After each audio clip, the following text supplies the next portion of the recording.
Hello friends, money plan के इस video में आप सबका स्वागत है। दोस्तों, क्या अभी रिसेंटली आपने किसी टूरिस्ट प्लेस पे विजिट किया है रेलवे के थ्रू, या कहीं पर आप गए हो जिसमें कि जाने के लिए आपने रेल ट्रांसपोर्ट का इस्तेमाल किया हो? अगर आपने इस्तेमाल किया होगा तो आपको क्या कुछ फर्क महसूस हो रहा है? आपने कोई डिफरेंस महसूस किया है? इससे पहले अगर आपने कभी रेलवे से ट्रांसपोर्ट किया रहेगा, रेलवे से ट्रेवल किया रहेगा, और उस कंपेरिजन में आज का जो आपका एक्सपीरियंस है रेलवे थ्रू ट्रैवल करने का, उसमें क्या आप डिफरेंस देख पाए? मेरे हिसाब से डेफिनेटली आपने कुछ ना कुछ डिफरेंसेस महसूस किया होगा।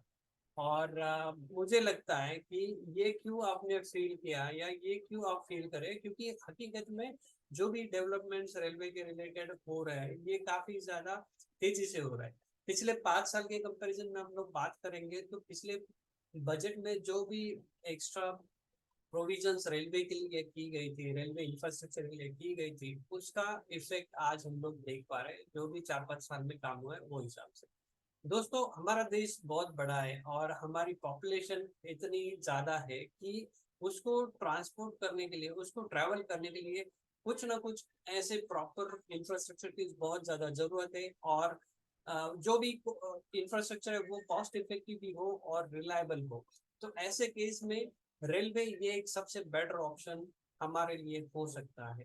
साथ में अगर हम लोग ओवरऑल वर्ल्ड की बात करेंगे या ओवरऑल जो भी ग्लोबलाइजेशन के हिसाब से जो हम लोग ट्रेंड देख रहे हैं, हमारी लाइफ स्टाइल चेंज हो रही है, हमारे हैबिट्स चेंज हो रहे हैं, तो हम लोग ज़्यादा से ज़्यादा लोकेशंस पे घूमना पसंद कर रहे हैं। हमें ट्रैवलिंग करना पसंद हो रहा है या टूरिज्म डेवलप हो रहा है। इंडिया में काफ़ी सारे ऐसी प्लेसेस है जो कि टूरिस्ट के हिसाब से बहुत ज़्यादा अट्रैक्टिव है। और ऐसे केस में अगर आपको कोई डीपर रीच चाहिए तो वो डीपर रीच रेलवे थ्रू आपको मिल सकती है। इसके लिए रेलवे हमारे ओवरऑल इंडिया के हिसाब से, एज अ रेवेन्यू के हिसाब से, इकोनॉमी के हिसाब से बहुत ज़्यादा इंपॉर्टेंट फैक्टर प्ले करता है। इंडिया में काफी सारे ऐसे स्टेट्स हैं जो कि सिर्फ टूरिज्म बिजनेस पे चलते हैं, और ऐसे केस में अगर रेलवे इंफ्रास्ट्रक्चर हमारा अच्छा होगा तो जाहिर बात है टूरिज्म इंडस्ट्री को इससे काफी हेल्प हो सकती है। तो आज का ये वीडियो बेसिकली इसी सेक्टर के बारे में मैं आपके साथ में शेयर कर रहा हूँ, और उसमें फिर हम लोग कुछ कंपनीज के बारे में बात करेंगे। तो चलिए शुरुआत करते हैं आज का ये वीडियो। जैसा हमने बात किया कि हमारे देश में बहुत ज़्यादा पॉपुलेशन है, जिसकी वजह से ट्रांसपोर्ट के लिए जो भी एग्जिस्टिंग रेलवे के इंफ्रास्ट्रक्चर है ये काफ़ी नहीं है। और आप मेरे पीछे जो भी तस्वीर आप देख रहे, पिक्चर देख रहे हैं, तो ये एक्चुअल पिक्चर आपने देखी रहेगी, आपने रियलिटी में इसको देखा रहेगा कि ये फैक्ट है। तो दोस्तों, अगर हम लोग स्टैट्स के हिसाब से भी बात करेंगे, जो भी रिसेंट डाटा अगर हम लोग बात करेंगे इंडिया के हिसाब से, इंडिया के हिसाब से अगर हम बात करेंगे तो यहाँ पर एक रेलवे के रेवेन्यू के बारे में मैं आपके साथ में कुछ बातें शेयर कर रहा हूँ। यहाँ पर जैसे आप देख रहे हैं ओवरऑल एक बड़े स्केल में इंडियन रेलवे की तरफ से रेवेन्यू जनरेट हो रहा है। इसमें अगर आप मेजर बात कर देखेंगे तो ओवरऑल जो कंट्रीब्यूशन आ रहा है ये फ्राइट से आ रहा है। फ्राइट का मतलब जो भी वो डिलीवरीज कर रही है या कार्गो या बाकी जो भी आइटम्स को एक जगह से दूसरी जगह पर पहुंचा रहे हैं, तो उनकी ओर से जो रेवेन्यू जनरेट हो रहा है वो ऑलमोस्ट 75% है। और पैसेंजर या अगर हम लोग पब्लिक ट्रांसपोर्ट की बात करें तो वो सिर्फ 20% है। इसका मतलब क्या है कि मेजर फोकस फ्लाइट पे है। तो जाहिर बात है अगर फ्लाइट पे है तो फ्लाइट के हिसाब से जो सेटअप है या ओवरऑल इंफ्रास्ट्रक्चर है वो भी उसी स्केल का होना चाहिए। उसके साथ में पॉसिबिलिटीज है कि ये जो 20% पैसेंजर का जो फिगर है ट्रैवलिंग का, वो भी आने वाले सालों में डेफिनेटली ये काफी हद तक बढ़ सकता है। तो ये आपको देखना पड़ेगा। अगर हम लोग जनरल टर्म्स में अगर बात करेंगे, 2022 में वर्ल्ड बैंक ने इंडियन रेलवे को ज्यादा से ज्यादा फ्लाइट का बिजनेस करने के लिए एक बहुत बड़ा लोन प्रोवाइड किया था। और आप यहाँ पर देख सकते हैं तो बेसिकली ये क्यों हो रहा है या इसके पीछे का कारण क्या है। तो जैसा आप देख सकते हैं कि Indian railway is fourth largest rail network in the world.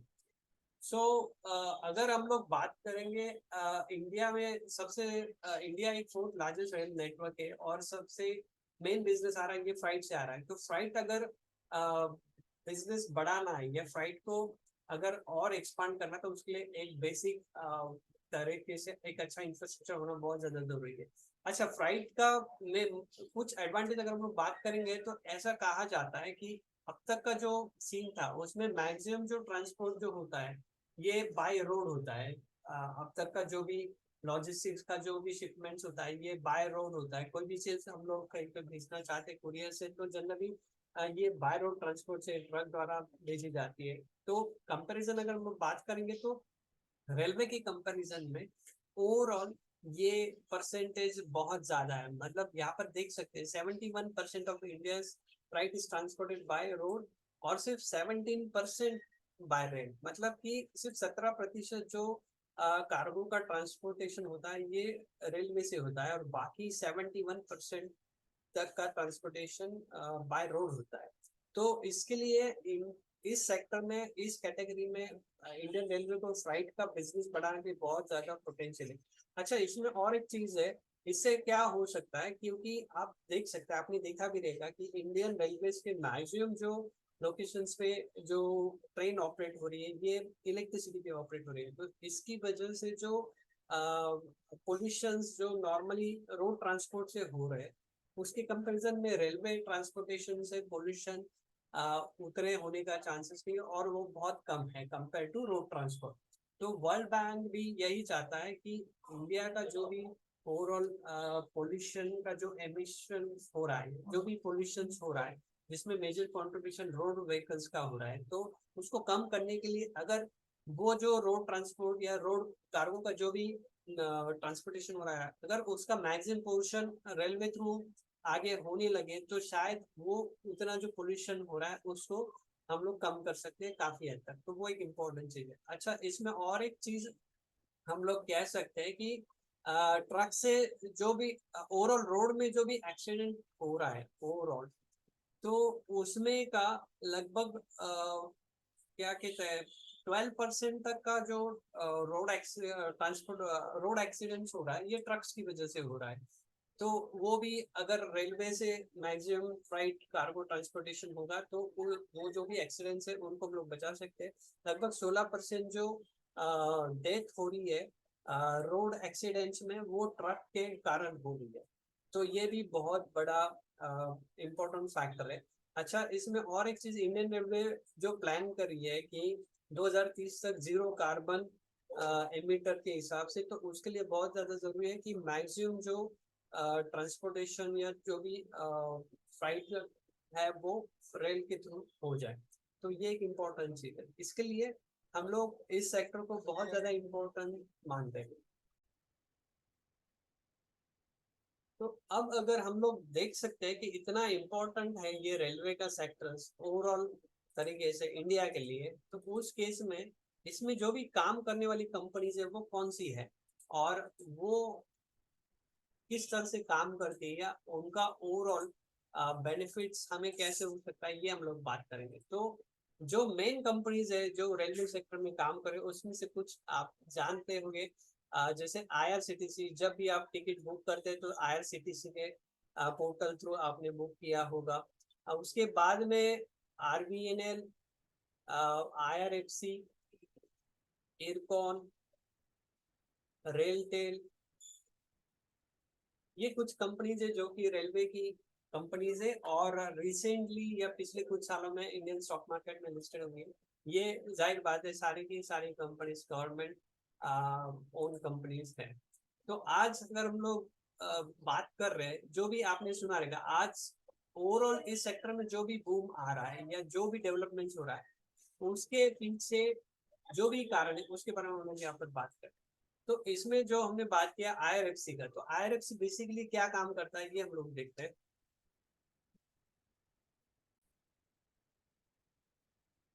IRFC ये बेसिकली 1986 में एस्टेब्लिश हुई थी और ये dedicated financing arm of the Indian Railway for mobilizing funds from domestic as well as overseas capital market.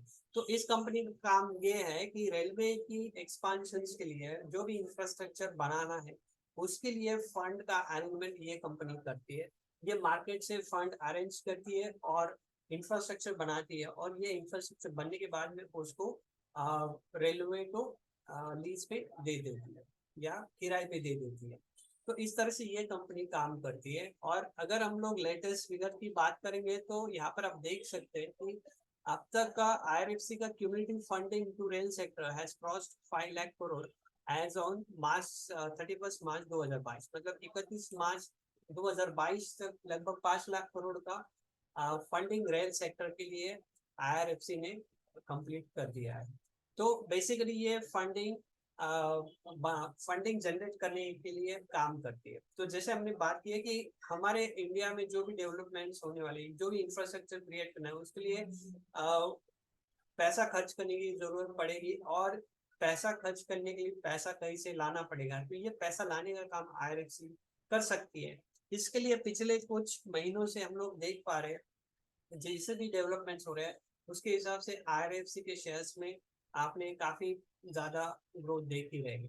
अभी IRFC के साथ साथ जो भी है, आईआरएफसी जो काम करती है वो बेसिकली जो भी रेलवे सेक्टर में जो बाकी गवर्नमेंट कंपनीज है जैसे आरबीएनएल है या बाकी दूसरी छोटी मोटी जो कंपनी जैसे रेल टेल है, इनके साथ में मिलकर ये ओवरऑल काम कर रही है। तो बेसिकली आईआरएफसी एक फाइनेंसिंग प्रोवाइड करता है रेल का इंफ्रास्ट्रक्चर डेवलपमेंट का।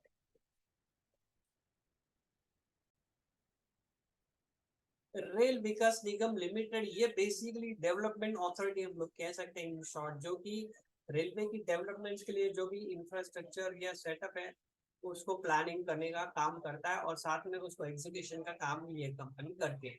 रिसेंटली जो आरबीएनएल के शेयर्स में आपने ग्रोथ देखी है उसके पीछे कुछ ऑर्डर्स जो कंपनी को मिले थे वो मेन कारण था। और वो ऑर्डर ऐसे थे कि जो अदर देन रेलवे सेक्टर के हिसाब से, मतलब रेल सेक्टर के अलावा जो भी रोड की डेवलपमेंट्स का जो वर्क ऑर्डर है ये आरबीएनएल को मिला था। उसकी वजह से रिसेंटली आरबीएनएल के शेयर में भी काफी हद तक तेजी देखी गई है। तो अगर हम लोग चार्ट के हिसाब से बात करेंगे, उससे पहले हम लोग सेक्टर के हिसाब से बात करेंगे। तो sector, what can be the future of this sector, तो ये तो मैं बताऊं उससे बेटर आप ज्यादा बेटर बता सकते हैं कि इंडिया में रेलवे की जरूरत कितनी है या रेलवे इंफ्रास्ट्रक्चर में डेवलपमेंट होने के लिए कितना स्कोप है। ये आप सब जानते हैं और आप सब मानते हैं कि बहुत ज्यादा इंफ्रास्ट्रक्चर डेवलपमेंट होने की जरूरत है इंडिया में। तो हम लोग कंपेयर टू बाकी नेशंस बहुत पीछे हैं, और यहाँ पे हम लोग काफी भविष्य में बहुत ज्यादा डेवलपमेंट देख सकते हैं। तो ये सेक्टर बहुत प्रॉमिसिंग सेक्टर है इंडिया में। अभी पिछले कुछ सालों में रोड सेक्टर में काफी ज्यादा ग्रोथ आई है, काफी ज्यादा डेवलपमेंट भी हुई है, लेकिन उस कंपैरिजन में रेलवे सेक्टर के लिए अभी भी काफी ज्यादा स्कोप बना है। दोस्तों अगर हम लोग टेक्निकल चार्ट की बात करेंगे तो यहाँ पर मैं आपके सामने पहले आईआरएफसी का चार्ट दिखा रहा हूँ। जैसे आप देख सकते हैं यहाँ पर आईआरएफसी का चार्ट ये लगभग 21 से है, मई 21 से आप देख सकते हैं। और प्राइस अगर आप देखेंगे तो ऑलमोस्ट जनवरी 23 तक, या यहाँ पर आप देख सकते हैं यहाँ पर ओवरऑल ये शेयर्स 20-25 रुपए में हुआ करता था, एंड सडनली उसके बाद में जो अप ट्रेंड स्टार्ट हुआ है उसके बाद वापस एक बार बीच में करेक्शन आया था। एंड मेन जो अगर आप चार्ट के हिसाब से देख सकते हैं तो ये यहाँ से ओवरऑल बहुत बड़ा मूवमेंट यहाँ पर स्टार्ट हो गया है 32 रुपीज से लेके फिर अभी हम लोग आज बात करें लगभग 77 रुपीज। ये मूवमेंट आप सबने देखा रहेगा। अभी अगर हम लोग फ्यूचर के हिसाब से बात करें तो नेचुरली कोई भी चीज स्टॉक मार्केट में शॉर्ट टर्म में एकदम स्ट्रेट जाएगी ऐसा जरूर नहीं है। तो शायद आगे चल के हम लोग आईआरएफसी में करेक्शंस भी देख सकते हैं, या शायद वो नीचे भी आ सकता है। लेकिन लंबे समय में अगर हम लोग बात करेंगे तो आप इस स्टॉक्स को एक्यूमुलेट कर सकते हैं या करने का सोच सकते हैं, वो ज़्यादा बेटर ऑप्शन हो सकता है। आपको जो भी क्वांटिटीज लेना है, आप उसको धीरे धीरे स्टेप वाइज अगर लेते रहेंगे तो लंबे समय में उसका बेनिफिट्स आपको अच्छा मिल सकता है। यहाँ से स्टॉक अगर 10 रुपया नीचे आया, 15 रुपये नीचे आए, तो भी आप उसको, अगर आप इंडिया की इंफ्रास्ट्रक्चर ग्रोथ स्टोरी में बिलीव करते हैं, रेलवे की इंफ्रास्ट्रक्चर ग्रोथ स्टोरी में आप बिलीव करते हैं, तो आप इसको धीरे धीरे ऐड कर सकते हैं। सेम अगर हम लोग बात करेंगे आरबीएनएल की, तो आरबीएनएल के केस में भी आई थिंक अगर हम लोग परफॉर्मेंस वाइज या मल्टीपल वाइज अगर बात करेंगे, तो आरबीएनएल जो एक इस जमाने में अगर हम लोग मई जैन 21 की बात करेंगे या इवन जैन 23 की अगर बात करेंगे, तो ये भी उसी रेंज में था। यहाँ पर ऑलमोस्ट 32 रुपीज या 35 रुपीज के आसपास में था, एंड यहाँ से वो सीधा ऑलमोस्ट 162 रुपीज हुआ है। तो आईआरएफसी का कंपैरिजन में आरबीएनएल में ज्यादा शार्प मूवमेंट देखने को मिला है, और ये ऑलमोस्ट 4 to 5 टाइम्स हो चुका है।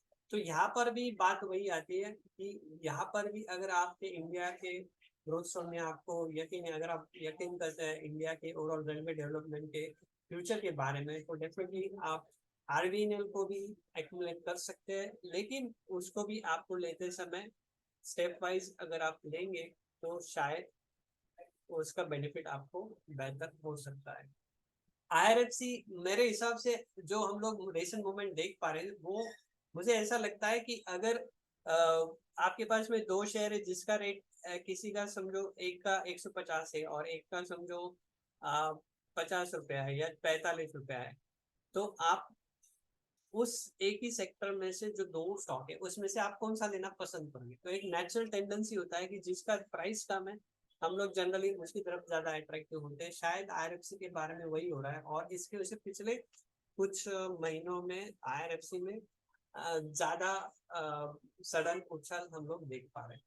तो बेसिकली लॉजिकली अगर हम बात करेंगे, तो इंडिया में रेलवे सेक्टर की पोटेंशियल काफी ज्यादा है, और ये दो कंपनी से इसके अलावा भी काफी सारी रेलवे से रिलेटेड डायरेक्टली या इनडायरेक्ट कंपनीज में आप देख सकते हैं कि उनमें कितना स्कोप है इन्वेस्टमेंट्स के लिए, और आप उस हिसाब से डिसीजन ले सकते हैं। बेसिकली ये वीडियो मैंने सिर्फ आपको एक इस सेक्टर के बारे में इंफॉर्मेशन शेयर करने के लिए आपके साथ प्रेजेंट किया है। आपका जो भी डिसीजन आपको लेना है इन्वेस्टमेंट के बारे में, ये आप आपके फाइनेंशियल एडवाइजर का व्यूज लेकर ही आप कीजिएगा, और जो भी आपकी कमेंट्स है ये आप हमें जरूर शेयर कीजिएगा। तो दोस्तों देखा हमने रेलवे सेक्टर में कितना सारा पोटेंशियल इंडिया के हिसाब से हम लोग देख सकते हैं, और इस पोटेंशियल का बेनिफिट्स आप डेफिनेटली ले सकते हैं। अगर हम लोग ग्रोथ स्टोरी की बात करेंगे, तो यहाँ पर बहुत ज़्यादा ग्रोथ स्टोरी अभी भी बाकी है, और अब भी कुछ नहीं हुआ है, अब भी बहुत देर नहीं हुई है। अगर आप चाहते हैं तो आप डेफिनेटली इस सेक्टर के बारे में पॉजिटिवली सोच सकते हैं। तो दोस्तों आपके इस वीडियो के बारे में जो भी फीडबैक्स और कमेंट्स है, ये हमें ज़रूर शेयर कीजिएगा। साथ ही हमारे चैनल को सब्सक्राइब कीजिएगा और बेल आइकन को हिट कीजिएगा, ताकि जब भी हम लोग नया कोई वीडियोज आपके लिए लाए, तो उसका नोटिफिकेशन आपको मिलता है। इसी के साथ आज के लिए इतना ही, मिलते हैं नए वीडियो के साथ, तब तक के लिए जय हिंद।